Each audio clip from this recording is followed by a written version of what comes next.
Somo lenyewe kichwa cha somo ni ipi iliyo siku ya kweli kati ya Jumamosi na Jumapili. Chini kidogo pia tutajiuliza swali ambalo ni je, Yesu ndiye aliyeigeuza Sabato ama ni mitume au mitume? Nitaomba msomaji wa Kiswahili atanisaidia kwa kusoma.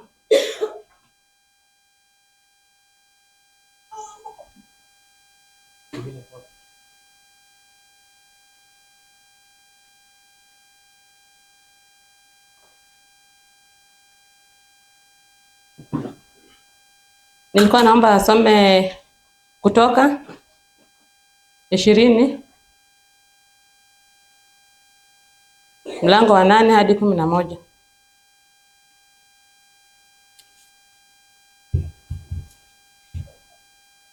Kutoka 20 aya ya 8, maandiko yanasema, "Ikumbuke siku ya Sabato uitakase. Siku sita fanya kazi, utende mambo yako yote, lakini siku ya saba ni Sabato ya Bwana Mungu wako. Siku hiyo usifanye kazi yoyote, wewe wala mwana wako wala binti yako wala mtumwa wako wala mjakazi wako wala mnyama wako wa kufuga wala mgeni aliye ndani ya malango yako. Maana kwa siku sita Bwana alifanya mbingu na nchi na bahari na vyote vilivyomo, akastarehe siku ya saba. Kwa hiyo Bwana akaibarikia siku ya Sabato akaitakasa." Basi tunaona hayo maandiko, sisi wengi tumeanguka kwa hiyo maandiko, kwa sababu utaweza pata mgeni, labda umempata Ijumaa jioni, afike Sabato akwambie siendi kanisa. Unapata umejikwaza ama umetoka mwenyewe kwenda kanisa. Lakini inadhihirisha kuwa siku ya kweli ni Jumamosi ambapo sio Jumapili. Pia utatuongeza kitabu cha Malaki 3:16-17. Ukiendelea unaona hata Mungu mwenyewe alipumzika ile siku ya Sabato, ambapo ukweli ni kwamba siku ni Jumamosi lakini sio Jumapili au Ijumaa. Sura ya 3 fungu la 16 na 17. Maandiko, "Ndipo wale waliomcha Bwana waliposemezana wao kwa wao, naye Bwana akasikiliza akasikia, na kitabu cha ukumbusho kikaandikwa mbele zake kwa ajili ya hao waliomcha Bwana na kulitafakari jina lake. Nao watakuwa wangu, asema Bwana wa majeshi, katika siku ile niifanyayo, naam, watakuwa hazina yangu hasa, nami nitawaachilia kama vile mtu amwachiliavyo mwanawe mwenyewe amtumikiaye." Hii siku inaonekana pia iko na baraka ndani na iko na kuachiliwa na iko pia na kuponyeshwa. Hii siku ambapo ni ya Jumamosi, ambapo tusipotoke kurudi kinyume na maandiko ya Bwana, kwa sababu ukiendelea kwenda chini kinadhihirisha kabisa. Kwa hivyo siku ni Jumamosi. Twende Mathayo 28 fungu la 1 na la 2. "Hata Sabato ilipokwisha, ikipambazuka siku ya kwanza ya juma, Mariamu Magdalene na Mariamu yule wa pili walikwenda kulitazama kaburi. Na tazama, palikuwa na tetemeko kubwa la nchi, kwa sababu malaika wa Bwana walishuka kutoka mbinguni, akaja akalivingirisha lile jiwe akalikalia." Pale ni swali liulizwa, je, ni Yesu aliyeigeuza Sabato? Inaonekana hata wakati ile Yesu alikuwa anafufuliwa kutoka kaburini ilikuwa ni siku ya Jumamosi ambapo ni Sabato, wala sio siku ya Ijumaa. Bado pale maandiko yanadhihirisha kwamba siku ya kuabudu, siku ya kumshukuru Mungu, siku ya maombi ni siku ya Jumamosi. Swali ni je, Yesu aligeuza Sabato? Twende hiyo Marko 16:1-2.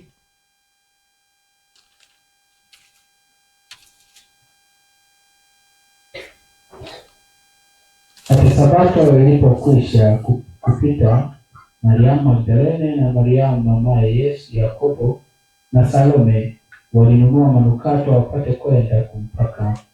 Hata alfajiri mapema siku ya kwanza ya juma wakaenda kaburini, jua lilipoanza kuchomoza. Wakasemezana wao kwa wao, nani atakayetuviringishia lile jiwe mlangoni pa kaburi?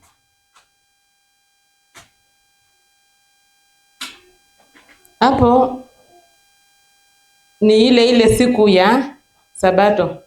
Je, mitume waligeuza Sabato? Twende Matendo ya Mitume 28:6-7. Wao wakadhani ya kuwa atavimba au kuanguka chini kwa kufa ghafla, na wakiisha kumwangalia sana na kuona kwamba alimpati dhara lolote, wakageuka wakasema kwamba yeye ni Mungu. Aya ya 7. Karibu na mahali pale palikuwa na mashamba ya mkuu wa kisiwa, jina lake Publio. Mtu huyo akatukaribisha kwa moyo wa urafiki, akatufanya wageni wake kwa muda wa siku 3.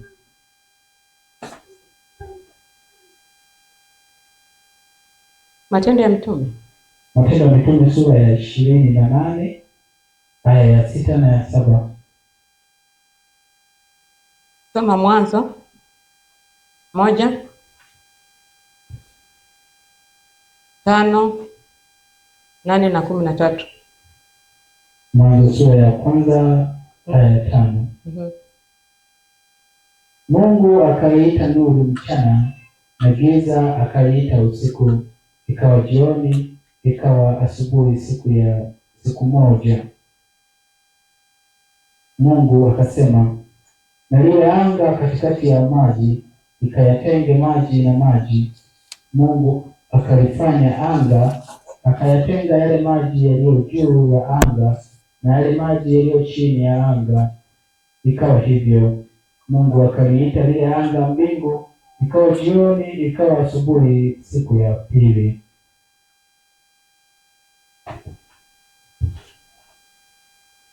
Nimepotea kidogo. Tutarudi Mwanzo sura ya kwanza aya ya 5-8. Tutarudi Hesabu 23. Naam. Hesabu 23.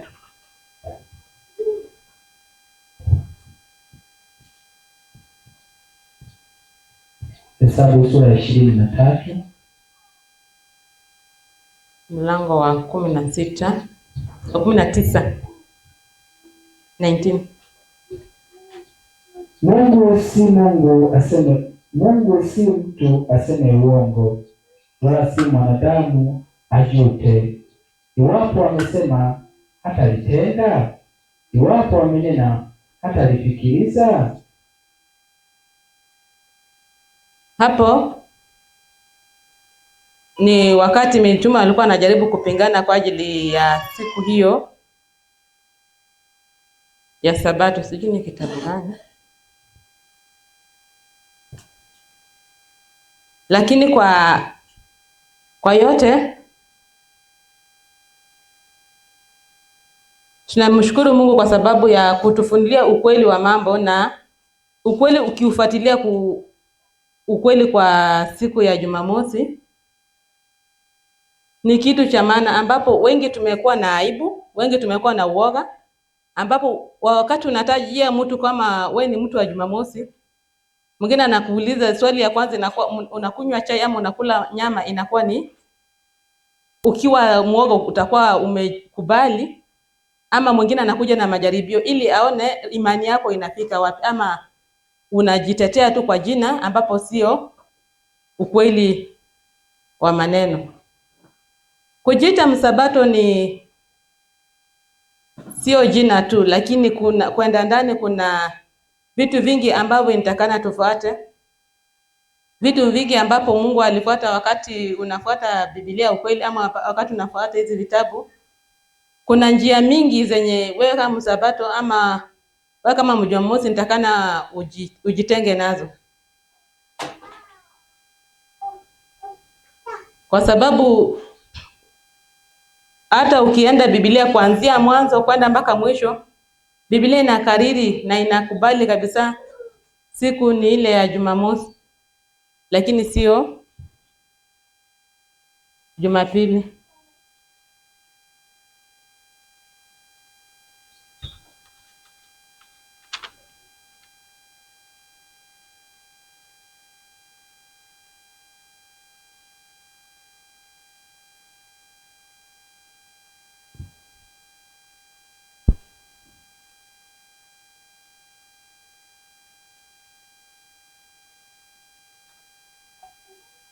Turudi kitabu ya Hesabu 23:20.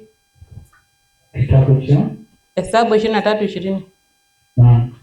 Naandikwa, tazama nimepewa amri kubariki, yeye amebariki nami siwezi kuitangua. Hapo ni ile siku ya Jumamosi ambapo imebarikiwa. Isaya 16:23 na 22 na 23.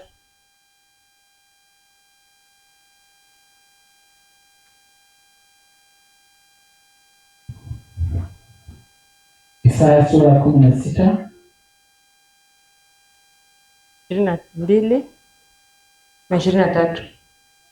Inakomea aya ya 13 peke yake. Marko 2.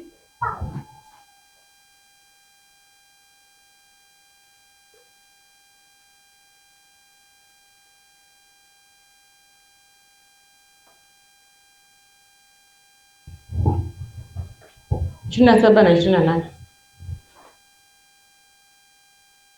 Akawaambia, Sabato ilifanyika kwa ajili ya mwanadamu, si mwanadamu kwa ajili ya Sabato. Basi mwana wa Adamu ndiye Bwana wa Sabato pia.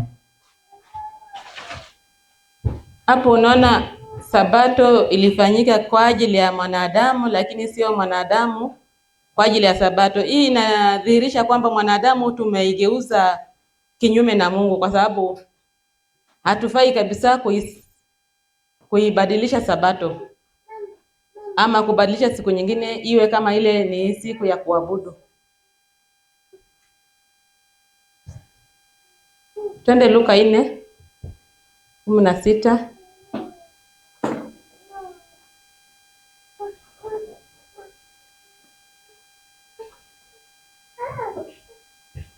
Akaenda Nazareti, hapo walipolelewa, na siku ya Sabato akaingia katika sinagogi kama ilivyokuwa desturi yake, akasimama ili asome.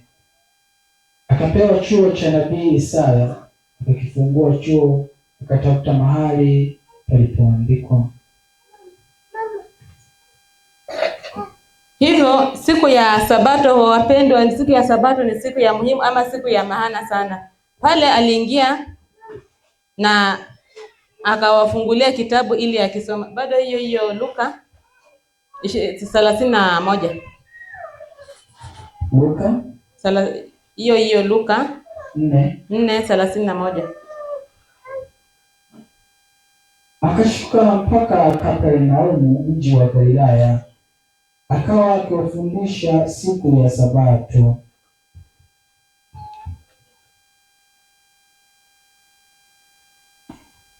Siku ya Sabato ni siku ya kupumzika. Sisi wengi tumeipitilia, tumeigeuza ili kwa mafanikio yetu sisi wanadamu, lakini sio kwa mapendeleo ama mafanikio ya Mungu.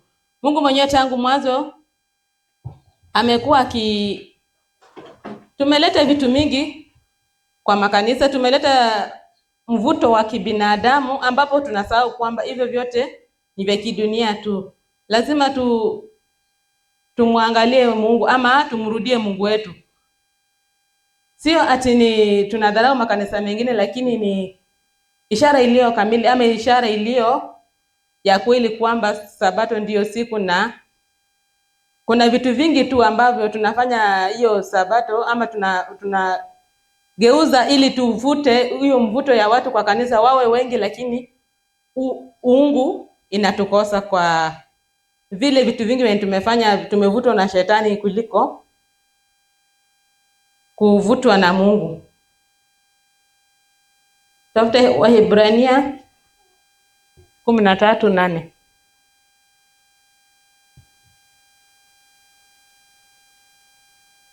Waebrania sura ya 13 aya ya 8. Yesu Kristo ni yeye yule jana, leo na hata milele.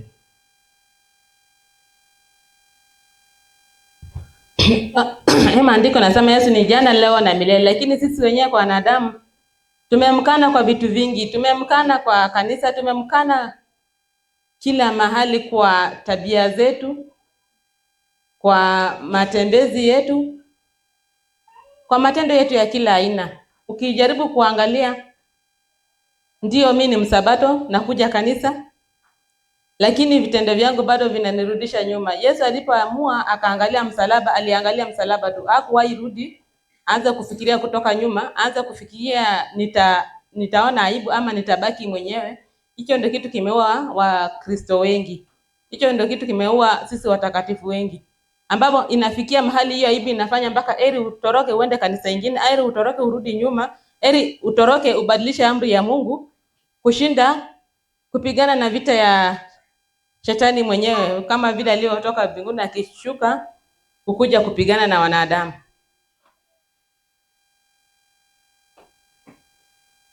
Mwenye alio na changio.